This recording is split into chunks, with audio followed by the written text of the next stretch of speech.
Ayan, day 4 na tong tanim ko. May mga lumilitaw na. Look at this. Itong isa wala pa. Ito, nalutang na sila. Ayan. Day 4. Day 4. Ayan, nalutang na. And then, dito meron na din. Ayan, possible na siya. So, ayan. Day 4 na siya. Titiligan lang natin.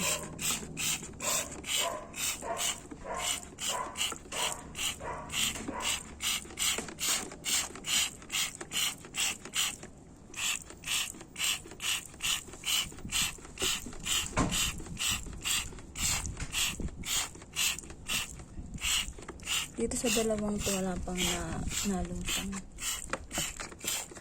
Sa pechay wala pang nalutang. Ang lumutang pa lang is itong sitaw at ampalaya.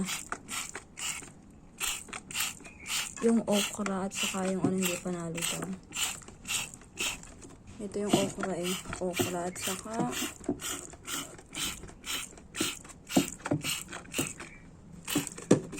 pechay. Wala pang nalutang.